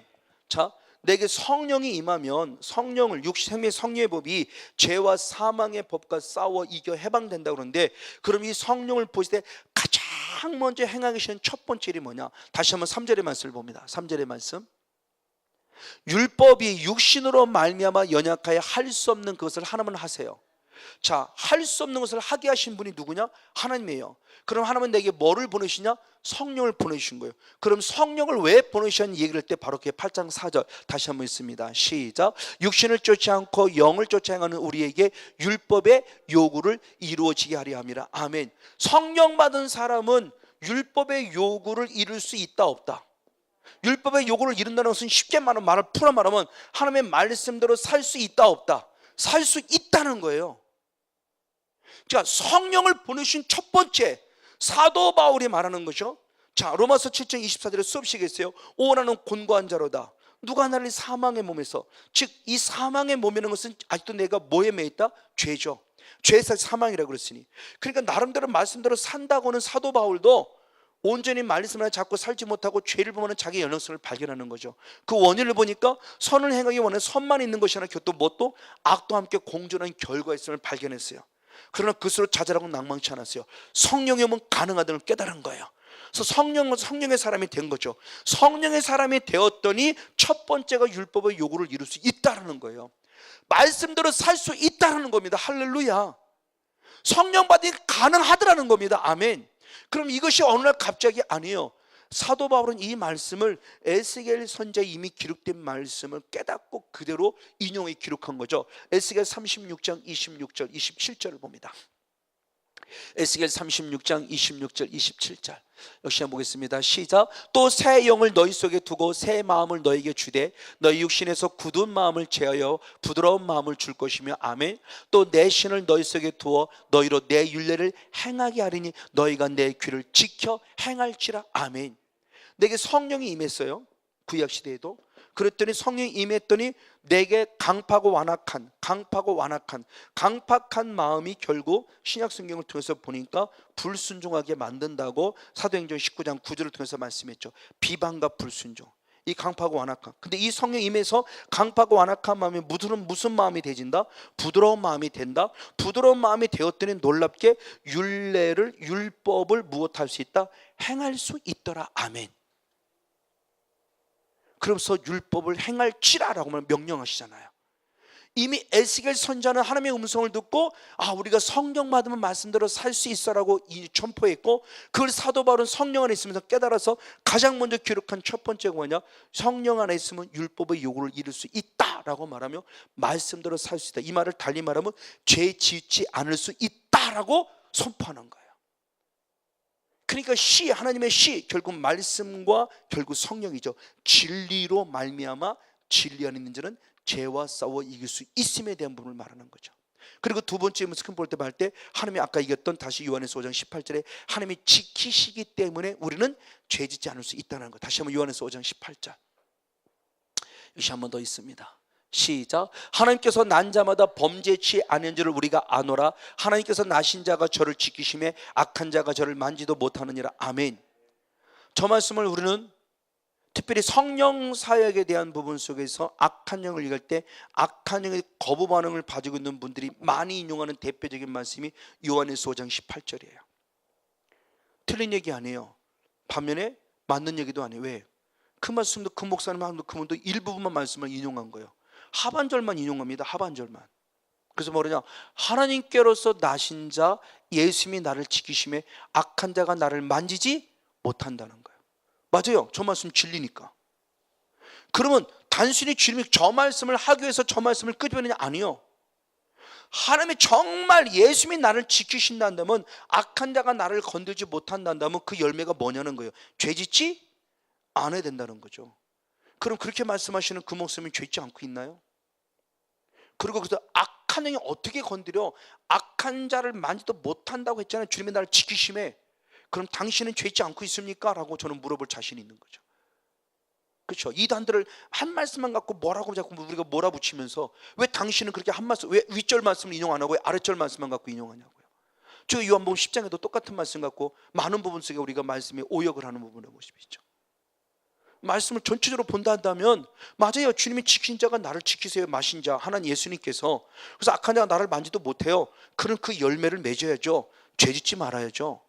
이 말을 달리 말하면, 예수님이 나를 지켜줌에도 불구하고 내가 죄졌다는 것은 예수님을 죄짓는 죄인으로 만들면 똑같다는 거죠. 성령님을 죄짓게 만드는 죄인으로 만들면 똑같은 거예요. 아니요, 그분은 나를 지켜줬는데 내가 죄진 거예요. 그분에게 저를 탓하면 안 돼요. 주님이 안 지켜준 게 지켜줬어요. 근데 내가 택했다는 거죠. 흔히 얘기할 때 우리 그렇게 얘기하잖아요. B와 C와 D 사이에서 뭐지? 벌스, 우리의 살아가는 삶이에요. 생명. 그리고 D는 데스, 우리 죽음이에요. 죽음, 사망이에요. 근데 이 C는 가운데 있어요. 그건 뭐냐? 우리는 날마다 생명과 죽음에 대한 모습을 내가 택하는 거예요. 성령의 감동을 주겠죠. 생명을 택해, 생명을 택해. 아까 읽었던 신명기 34장, 아까 30장 말씀에 바로 15절 말씀 바로 이어서죠. 말씀대로 살 수 있느니라 그러고 15절에 생사화복이 내 앞에 내가 택하라 그랬어요. 이거예요. 지금요, 우리가 택하는 거, 날마다 초이스입니다. 우리 삶은 결국 날마다 택하는 거예요. 생명을 택하고 사탄을 택하는데, 생명을 택하도록 성령이 역사하고 있는 거죠. 그럼 성령의 역사를 택하면 나는 생명하는 건데, 그럼 반면에 사탄도 역사를 하죠. 성모 자꾸 죄짓게. 그럼 내가 사탄을 택하면 나는 결국 죽음이라는 거죠. 이 끊임없는 영적인 기로 속에서 나는 뭐를 택하냐, 이게 내 인생이에요. 이게 우리들의 인생이에요. 누구 탓할 이유가 없어요. 그래서 저는 이 은혜 깨닫는 게, 하나님께 탓하지 말아죠. 근데 이 은혜 깨닫게 되면 하나님을 탓했단 말이에요. 하나님 내가 뭘 잘못했어요? 라고 탓했어요. 하나님을 원망했어요. 아니요, 내가 택해놓고 왜 하나님은 분명히 나를 의의 길로, 하나님은 나를 생명의 길로, 하나님은 나를 축복의 길로 계속 인도하고 계시더니, 이 절대 주권은 변함이 없어요. 지금도 계속 주님의 역사는 진행됨 속에 우리를 의의 길로 계속 인도하는데, 내가 사탄의 생각을 택해서 지금 내가 빠져나와서 내가 떨어져 사망의 길을 걷고 있으면서 하나님 뭐 하고 있었습니까? 지켜주셨다니까요. 죄짓지 않도록. 근데 내가 죄를 짓도록 하나님의 생각을 무시해버리고 사탄의 생각을 내가 초이스, 내가 택한 거죠. 그래서 지금 사망의 길을 걷고 있는 거예요. 지금 그 말씀을 하는 부분의 모습입니다. 바로 그거예요. 그래서 주님께서 지금 우리들의 모습 맞습니다. 바로 이와 같이 사탄의 모습이 지금도 끊임없이 나를 미혹하는데, 예수님도 시험했던 사탄인데 우리를 시험한다는 것은 너무나 쉽고 당연하다는 거죠. 그래서 마태복음 4장 1절의 말씀에 예수님이 마귀에게 시험을 무엇했다? 받았다 그러죠. 마귀에게 시험을 받았어요. 하나님의 아들인 예수님도 마귀에게 시험을 받았어요. 근데 우리는 영적으로 새로운 신분을 가진 하나님의 자녀는 되었으나, 우리는 그나마 죄가 없으신 예수님도 시험을 받는, 우리는 죄덩어리인데 사탄에게 시험을 안 받습니까? 태어나는 순간부터 죄덩어리로 태어났는데.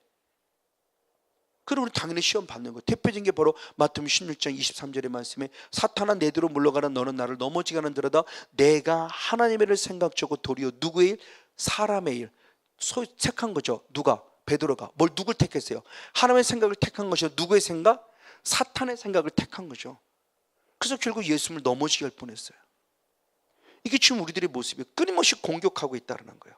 이 공격 속에 나는 과연 어떤 존재가 될 모습이라는 거죠. 그것을 알고 있는 우리들의 모습입니다. 그래서 주님께서 우리를 지키심에 이미 골로새 2장 15절에 십자가로 승리했다는 예수님에 대한 말씀이 선포되어 있기에, 이제 우리 신앙이 빨리 청년의 신앙으로 자라고도 싸워 이겨내는, 이것이 영적 싸움인 것이죠. 자, 요한에서 2장 14절 하반절 청년의 신앙부터 보겠습니다. 요한에서 2장 14절 같이 봅니다. 2장 14절 마지막 부분입니다. 청년들아, 시작. 청년들아, 내가 너에게 쓴 것은 너희가 강하고 하나님의 말씀이 너희 안에 거하고, 아멘. 너희가 흉악한 자를 이겼다. 할렐루야. 우리 신앙이 아이의 신앙에서 청년의 신앙을 잘해야 되는데, 청년의 신앙을 잘할 때는 어떻게 되냐? 너희가 강해요. 성령 안에 있으니까. 근데 강함으로 끝나지 않은 또 다른 무기가 있어요. 말씀이라는 무기가 있어요. 말씀이라는 무기를 가지고 있기 때문에 나는 흉악한 자를 무엇한다? 이긴다는 거예요. 근데 저는 이기 얻다라고 말은 과거 완료형으로 해요. 앞으로 이길 것이라고 말하지 않아요. 이분의 모습에서 3주 전인가 4주 전에 아주 철저히 원어를 근거로 해서 말씀했죠. 주님의 답은 다 완료형이에요. 완료형. 이미 이겼다. 앞으로 우리가 지금 당하지 않았음에도 불구하고 주님이 완료형으로 썼어요. 앞으로 이길 것이라는 미래형으로 쓰지 않았어요. 완료형으로 썼어요. 현재를 이길 이미 이길 수 있기 때문에 지금은 이겨나가고 앞으로도 이겨나갈 것이라는 현재와 미래까지 이길 것에 대한 모습을 주님이 이미 선포하는 주님의 은혜라고 그랬죠. 주님은 다 완료형으로 기록해 줬어요. 앞으로 이길 것이라고 미래로 선포하지 않아요. 아직은 싸워보지도 않았어요. 근데 이미 이겼다라고 완료형으로 주님이 선포한다는 거죠. 너무너무 감사하죠. 근데 지고 있다? 그럼 이건 결국 내가 싸우지 않고 있다는 거죠. 이것을 알고 있기 때문에 사도 바울의 고백이 바로 우리의 영적 싸움을 말하면서 디모데전서 6장 12절, 이 싸움을 싸울 때 어떻게 싸워야 되느냐? 계시록 12장 11절. 계시록 12장 11절 시작. 또 여러 형제가 어린 양의 피와 자기의 증거하는 말을 인하여 저를 이기었으니 그는 무엇하기까지? 죽기까지 자기 생명을 아끼지 아니했다. 아멘. 이게 앞으로 실제로 사도 요한이 환상 가운데 본 것을 얘기하는 거죠. 사탄이 땅으로 쫓겨났고 쫓겨난 땅 와서 최후의 모습으로 죽여가고 있을 때 우리 예수 그리스도를 믿는 지금 우리들 말하겠죠. 지금 우리들이 어떻게 살아가고 있냐 했을 때 무엇하기까지? 죽기까지. 이 말을 달리 말하면 생명을 아끼지 아니하며 죽기까지 싸웠다. 그러니까 영적 싸움에 대한 부분을 얘기했을 때 제발 한 번 두 번 싸워보고 안 되나 그러지 말고 정말 우리 정말 죽기까지 한번 싸워봤습니까? 한 번, 두 번 해보지 말고 한 달, 두 달 해보지 말고 1년, 2년 끝나지 말고 우리의 싸움은 끝까지 죽기까지 일평생 싸워야 돼요. 그냥 병고침 받게 싸우는 게 아니에요. 병고침을 사탄은 떠나가 이게 아니고요. 천국 가기 위해서 싸워야 돼요. 제발 이거 좀 빨리 좀 알았으면 좋을 것 같아요.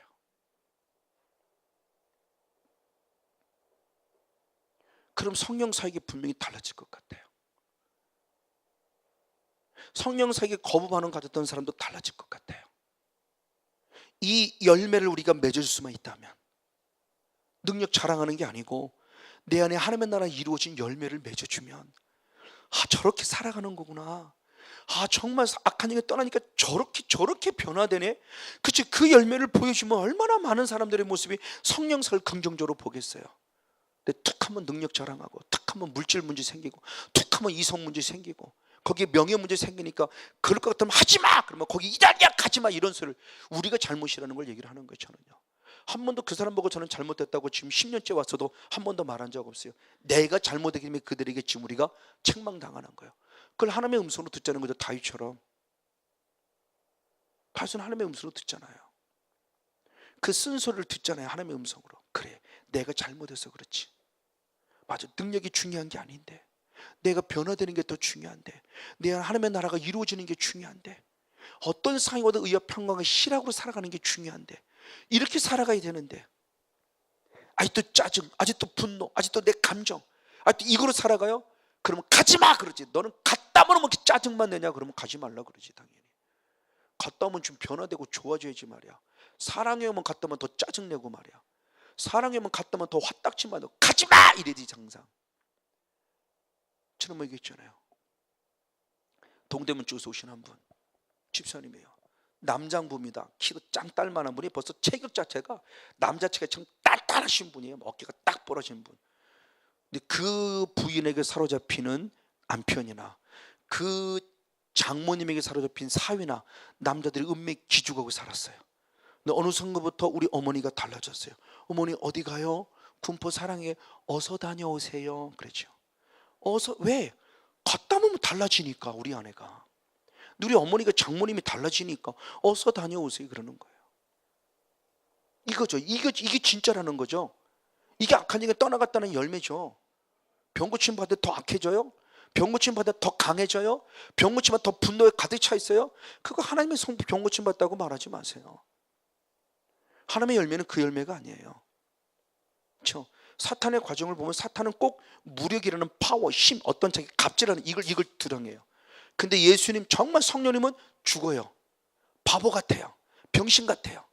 갔다 오는데 그래 여보 미안해 그래요. 옛날 같으면 뭐 이러던 자가 여보 미안해 그러시니 이게 이상해졌네. 근데 이게 진짜라는 거죠. 어쨌든 바로 주님의 은혜가 지금 이분의 모습에 지금 우리들에게 아주 중요한 걸 말씀하는 바로 이 부분의 모습입니다. 맞습니다. 이것을 통해서 사도 바울은 영적인 비밀을 알려줬다고 그랬죠. 디모데전서 6장 12절입니다. 이것이 우리에게 필수임에 대한 부분을 얘기를 한 거죠. 디모데전서 6장 12절입니다. 같이 한번 읽겠습니다. 시작. 믿음의 선한 싸움을 싸우라. 영생을 취하라. 이를 위하여 내가 부르심을 입었고 아멘. 많은 증인 앞에서 선한 증거를 증거했도다. 할렐루야. 사도 바울은 다윗에게 사도 바울은 그 디모데에게 중요한 영적인 교훈을 해줍니다. 선한 싸움을 싸워라. 아군이 조마이라고 그랬죠. 선한 싸움을 싸워라. 그래서 무엇을 취하라? 영생을 무엇하라? 취하라. 자, 이게 이제 영적 싸움에 대한 부분에서 중요한 부분이겠죠. 그래서 그분이 드디어 깨달았다는 거예요. 아군이 조마이라는 개념을. 그렇죠. 아군이 조마이라는 개념을 말하지 않았어요. 우리는 이것을 위해서 무엇을 입었구나? 부르심. 그러니까 우리는 반드시 영적 싸움을 해야만 하기 위해서 부르심을 입었다는 거예요. 영적 싸움을 싸워야 뭘 취할 수 있어요? 영생. 그러니까 우리는 그동안 믿으면 구원을 얘기했어요. 틀린 얘기 아니에요. 믿으면 구원을 얻은 것으로만 끝나니까 문제가 됐던 거죠. 믿음으로 구원 얻은 자는 이제는 내 안에 그 영생의 모습을 뺏기는 이 취하라는 원어 자체가 붙잡으라는 의미라고 그랬죠. 그러니까 영생을 얻었다로 끝남이 아니라 영생을 놓쳐 계속 붙잡아야 돼요. 그 계속 붙잡으려면 나는 뭐 해야 돼요? 선한 싸움을 싸워야 돼요. 그러니까 믿음으로 구원 얻었다 했을 때 구원 얻었네 이거로 끝나면 아니라 이제 그 구원을 뺏기지 않기 위해서 붙잡아야 된다는 겁니다. 그러니까 영생을 취하라가 원어를 보면 영생을 붙잡으라는 거예요. 이제는 계속 이걸 뺏기지 말라는 거죠. 하나님을 꼭 붙잡으라는 거예요. 그러려면 싸워야 된다는 거죠. 영적 싸움을 싸워. 이를 위해서 네가 부르심을 입었다는 거예요. 우리를 부르셨다는 거예요. 그러니까 빨리 청년의 신앙을 잘하는 거죠. 이걸 얘기한 분이 영생을 취하라는 게 제가 얘기했죠. 천국은 결국 누구의 것이라는 거, 침노는 제 것이라는 개념을 수동태와 중간태 개념을 얘기하면서 분명히 말씀을 드렸어요. 이게 얼마나 중요한 영적 의미를 가지고 있는가. 이걸 다시 주님이 친히 말씀한 게 누가복음 13장 24절이라고 그랬어요. 누가복음 13장 24절을 봅니다.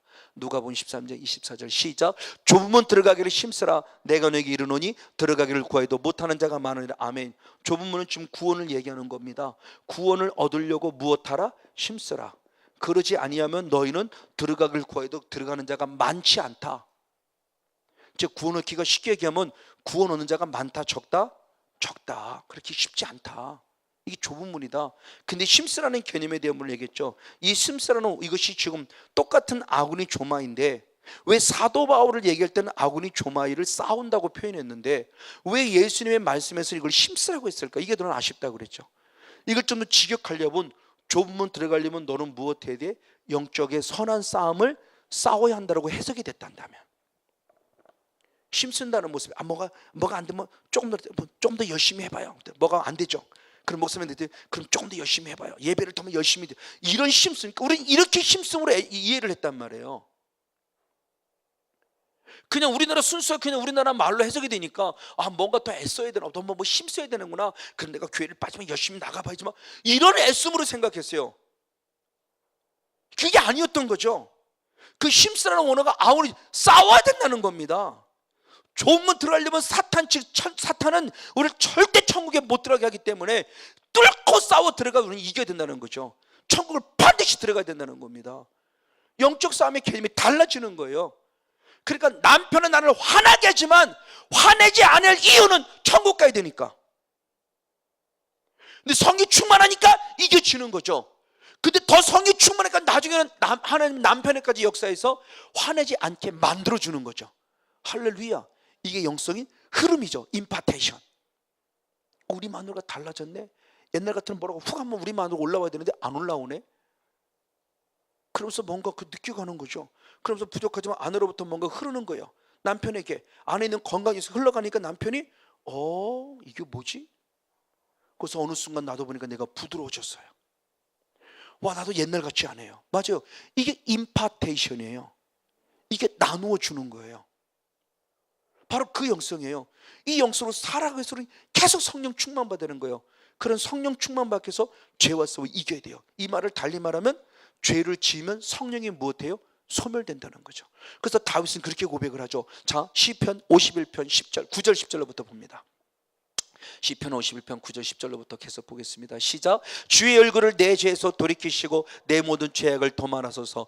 하나님이여 내 속에 정한 마음을 창조하시고 내 안에 정직한 영을 새롭게 하소서. 아멘. 11절 말씀 시작. 나를 주 앞에서 쫓아내지 마시며 주의 성신을 내게서 거두지 마소서. 아멘. 저기 우리아의 아내 바세바를 범하고 우리를 죽이고 난 다음에 나단선으로 책망받고 난 다음에 기도의 내용이죠. 중요한 것이요, 주님 내게 정직한 영을 주시옵소서. 거짓되지 않게 내가 내 죄를 고백하게, 솔직히 바로 고백하죠. 근데 그것으로 끝나지 않죠. 주여 나를 주 앞에서 쫓아내지 마시고 주의 성신을 내게서 거두지 마소서. 성령이 무엇돼요? 소멸되니까 소멸되지 않기를 기도하는. 왜? 죄 때문에 소멸되는 거예요. 성령이요. 내가 성령을 지금 쫓아내고 있는 거, 죄를 범하면은요 합법적으로 성령을 쫓아내는 거예요. 그래서 사도 바울도 똑같은 말씀이 데살로니가전서 5장 16절부터 말씀할 때 항상 기뻐하라, 쉬지 말고 기도하라, 범사에 감사하라, 이는 그리스도 예수 안에서 너희를 향하신 하나님의 뜻이니라. 그리고 바로 이어서 성령을 소멸치 말라고 그래요. 그러니까 내가 기뻐할 수 있고 항상 감사할 수 있고 항상 기도할 수 있는 것은 결국 누구 때문이요? 성령님 때문에. 그래서 성령을 소멸치 말라고 그러는 거예요. 죄 지으면 소멸돼요. 저는 그걸 알아요. 지금 부족하지만 저는 많이 성령이 소멸됐다고 생각해요. 그래서 제가 반 농담 삼아 얘기했지만 농담의 진담이 더 살고 싶은 마음이 없는 거예요. 사실은 하나님의 뜻이라면 빨리 데려갔으면 좋겠어요. 왜? 살아봐야, 이 은혜 있고도 살아봐야 계속 죄 짓더라고요. 저는 정말 제 안에 성령이 많이 소멸됨을 저는 깨달아요. 그래서 저는 제 나름대로 최선을, 이거 아직 성령을 소멸하지 않으려고 다시 회복하려고 정말 저 최선을 다하지만 이 사탄도 야금야금 들어오거든요. 결국 사탄이 한 방에 쓰러져 있어요. 권투도 보면 한 방, 어퍼컷이라는 한 방이 있어요 분명히. 근데 영적 싸움, 그 싸움을 보면 꼭 한 방만이 KO로 이기는 건 아니에요. 아웃사이드 싸우는 것처럼 잽으로 툭툭 칩니다. 한 번 치고 10번 치고 100번 쳐봐요. 계속 맞으면 띵 그러죠. 사탄이 지금 제가 계속 공격해 올 때 잘 이겨왔어요. 근데 이게 한 번이 되고 10번이 되고 100번이 되니까 저도 모르게 계속 서서히 데미지를 입고 가고 있는 거예요. 왜? 보여주는 것 때문에, 들려주는 것 때문에. 아까 이제 소도 말씀을 드렸어요. 자꾸 보여주고 들리는 것이 옛날에는 신경이 안 쓰면 자꾸 신경이 쓰여진다니까요. 신경이 쓰여진다는 것은 뭐냐? 내 마음이 지금 뺏기고 있다는 거예요. 지금요.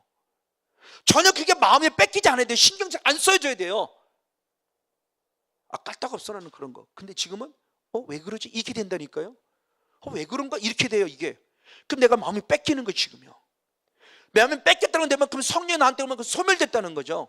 성령이 충만하면 그게 신경이 안 써져야 되는데 오늘 그분에게 더 기도가 돼야 되는데 기도가 안 되지고 자꾸 신경이 쓰이더라니까 이게요. 그러나 저는 이게 너무 아프고 죄송스러운 거예요.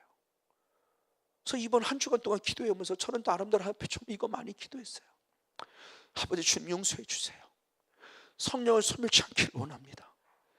보여지고 들려지는 현상 때문에 마음 뺏기지 않게 해주세요. 이건 진실이 있으면 진리는 아닙니다.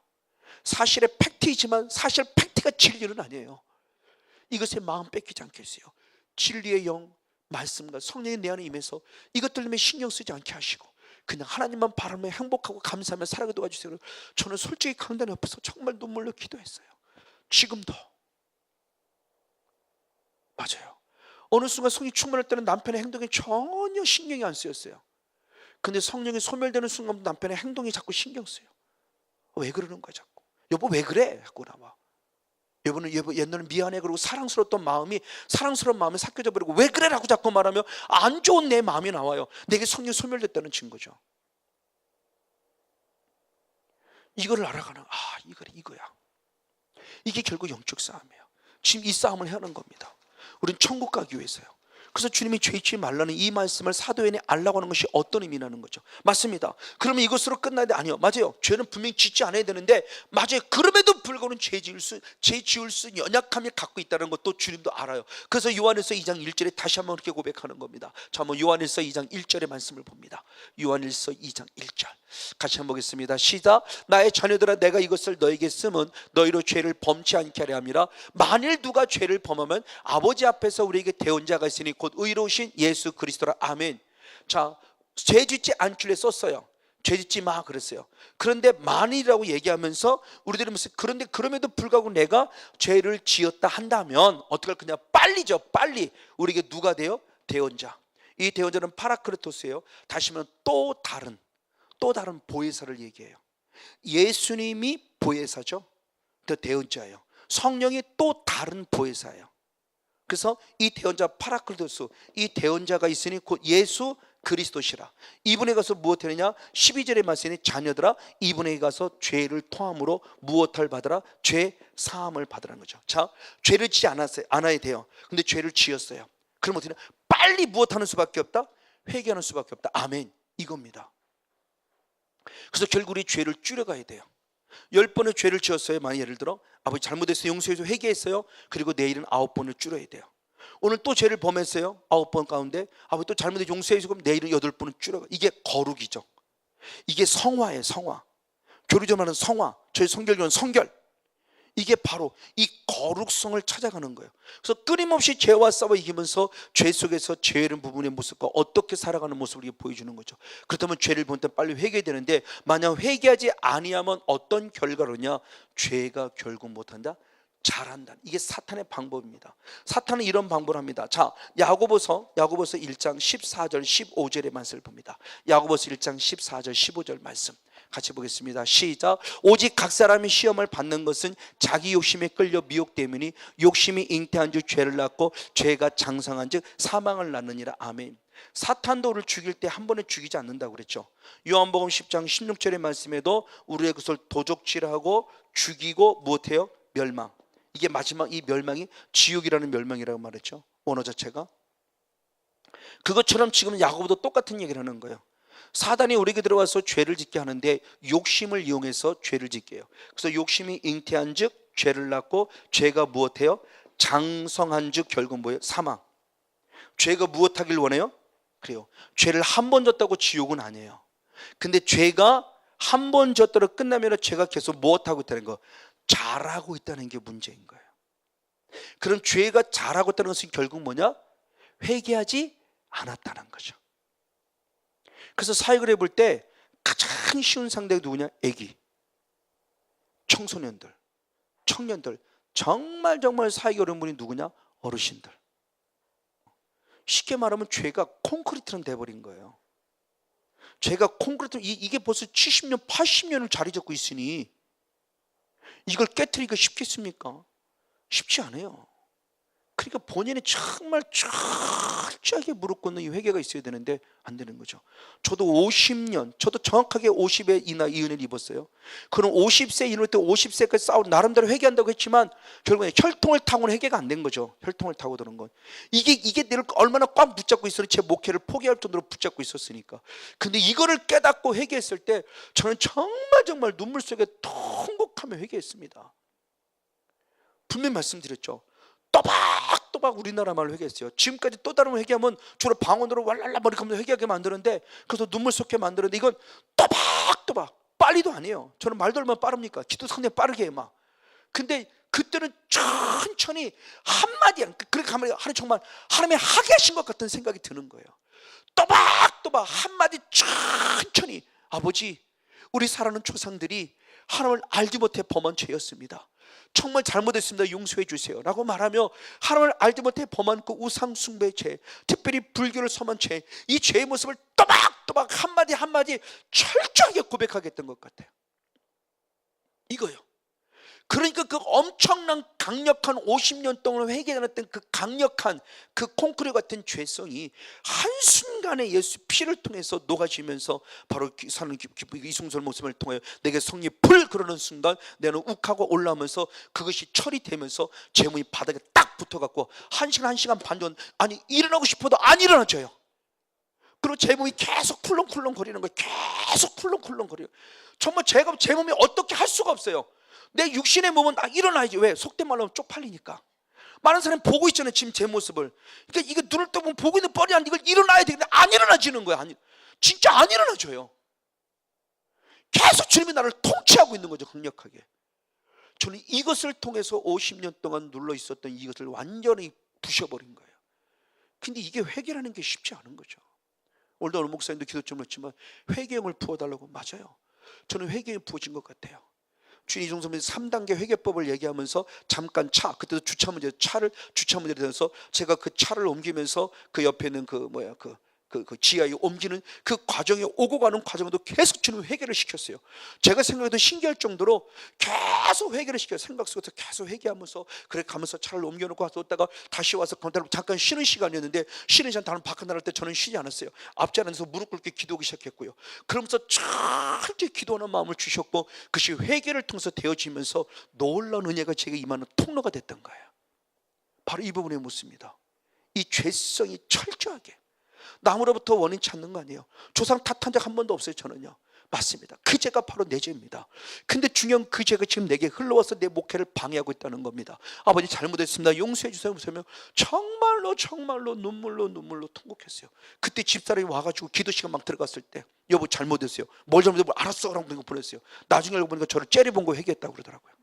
그리고 집사람은 가서 집학생은 대박 났고, 저는 저대로 대박이 났고, 그 회개의 눈물 한 방 때문에 정말 귀한 거예요.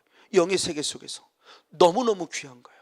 어쨌든 바로 이런 모습을 지금 얘기하면 사도 바울이 지금 여기서 이 은혜 속에서 거만오는 바로 이 은혜. 그래서 이 은혜를 통해서 우리들의 모습을 얘기했을 때 그 죄세의 모습인데, 그것이 죄가 쌓여져 간다는 겁니다. 대표적으로 데살로니가서 2장 16절.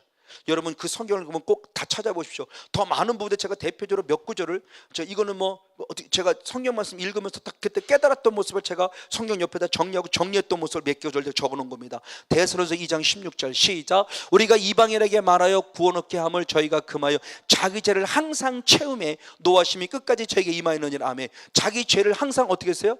채웠어요. 즉 다시 말해서 이 유대인들이 이 사도 바울을 방해하는 것을 죄로 여겼다, 안 여겼다?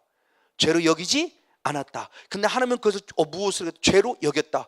그렇게 지금 자꾸 내 안에 뭐가 쌓여져 간다. 죄가 항상 계속 채워져 가고 있다. 계시록 18장 5절에도 똑같은 말씀이세요. 계시록 18장 5절 역시 있습니다. 시작. 그 죄는 하늘에 어떻게 했어요? 사무쳤으며 하나님은 그의 불의함을 무엇했어요? 기억했어요. 저건 바벨론입니다. 바벨론 저는 귀신이 가득 차 있는데, 그 죄가 하늘에 무엇하고 있어요? 지금 사무치고 있어요. 내 죄가 바벨탑을 쌓아가고 있다는 거예요. 근데 지금 전혀 나는 몰라요. 나는 죄 짓고 있다는 걸 전혀 인지하지 못한다는 겁니다. 대표적으로 구약에도 말씀해도 호세아서 13장 12절 호세아서 13장 12절 말씀입니다. 시작. 에브라임의 불의가 봉함되었고 그 죄가 무엇됐어요? 저장되었어요. 그러니까 이사야 말씀에도 그렇고 에스겔 말씀에도 그렇고 계속 너무나 많은 말씀들의 이사야 59장의 말씀도 그렇고 많은 말씀들의 모습에서 중요한 아모스 말씀에도 그렇고 죄가 더해갔다고 말하면 계속 죄가 쌓아져 가고 있고 죄가 내 안에 자라가고 있다는 거예요. 근데 저들이 죄를 안다 모른다, 알지 못하고 있다는 거예요. 그럼 왜 몰랐을까요? 죄를 죄인지 알지 못했어요. 그러니까 회개가 안 되니까 죄는 무엇하고 있어요? 쌓아가고 있어요. 죄가 쌓아지는 이유는 나를 어디에 보내기 위하며? 사탄이 지옥에 보내기 위함이에요. 그러니까 죄를 깨달아 안다는 건 너무너무 큰 은혜예요. 이게 죄인 줄 알았다는 것이, 내 조상들이 하나님을 알지 못해 범한 그 우상 숭배의 죄가 저에게는 처절하게 죄로 인식됐어요. 지식으로 아는 죄를 말하는 게 아닙니다. 정말 제 가슴을 찢는 아픈 마음을 이게 죄인 줄 알았어요. 그래서 저는 그렇게 죄를 회개할 수 있었던 거예요. 물론 성령이 하게 하신 거지만 저는 이게 드디어 이게 죄였구나. 나는 정말 절 한번 가본 적이 없다고 수없이 말씀을 드렸잖아요. 저는 지지도 운이 없어요. 60년생이에요. 60년생 같이 계신 분들 모르겠어요. 아마 같이 많이 동참들 했을 거예요. 수학여행을 가볼 수가 없어요. 계속 새로운 사건들이 터졌으니까. 기차고 버스하고 사고가 나면서. 그러니까 가려고도 못 가. 가려고 했다가 못 간 거예요, 다들.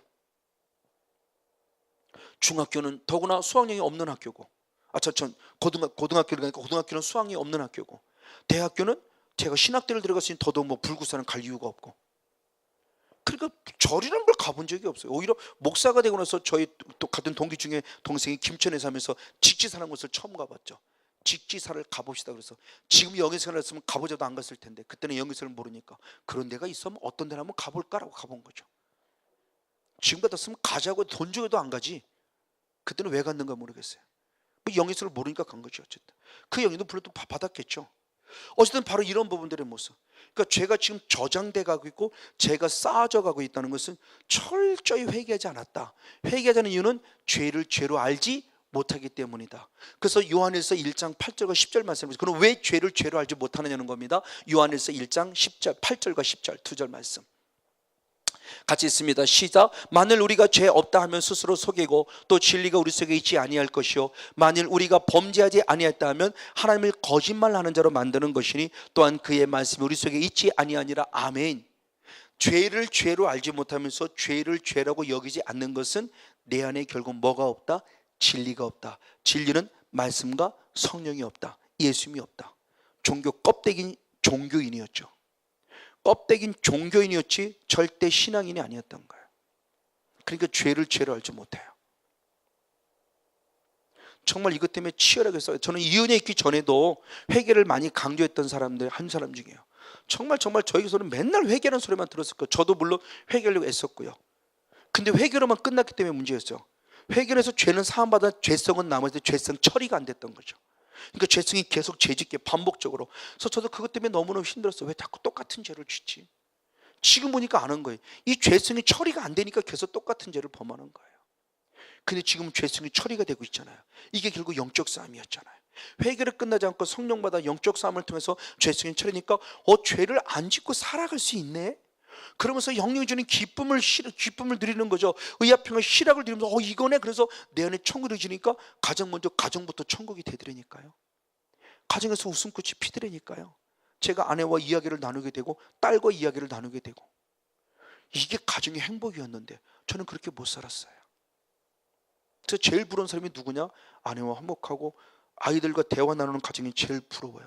TV에서 보면 자녀들하고 대화 나누는 가정은 정말 부러워요. 저 사람은 예수를 믿는지 안 믿는지는 모르지만 어떻게 아이들과 저렇게 부모와 참녀들이 저렇게 화목하게 살지? 근데 대부분의 가정들이 그러지 않잖아요.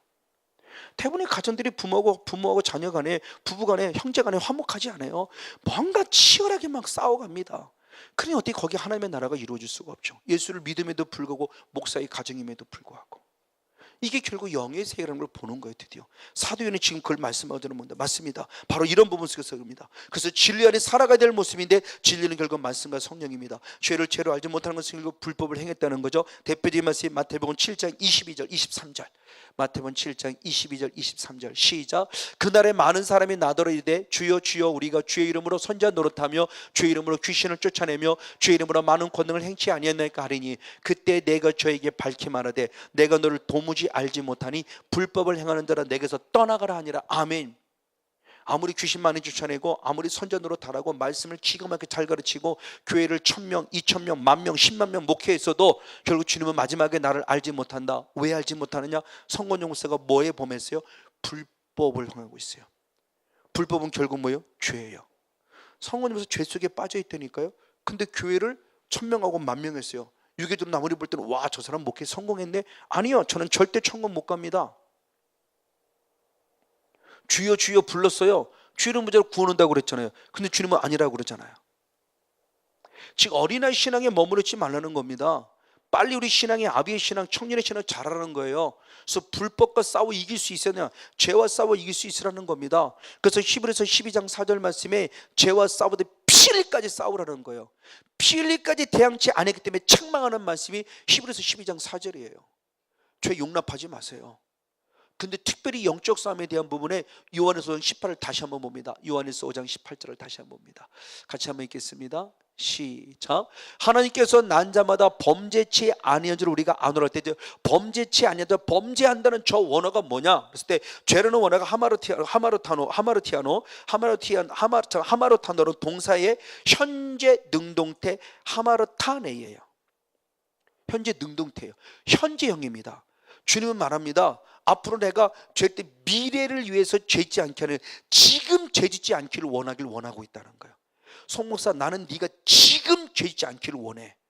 이거예요. 과거의 것을 주님 뭐라고 하니? 지금 죄짓지 않기. 현재형.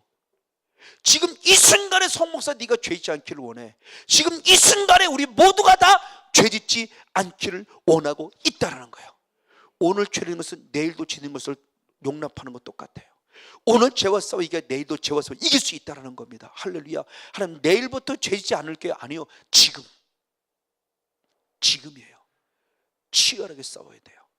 다시 한 번 더. 그러나 내 힘으로 싸울 수 없어요. 오직 성령의 힘으로 싸웁니다. 그것은 내 안에 진리가 있다는 증거예요. 진리가 있는 자는 죄와 싸워 이깁니다.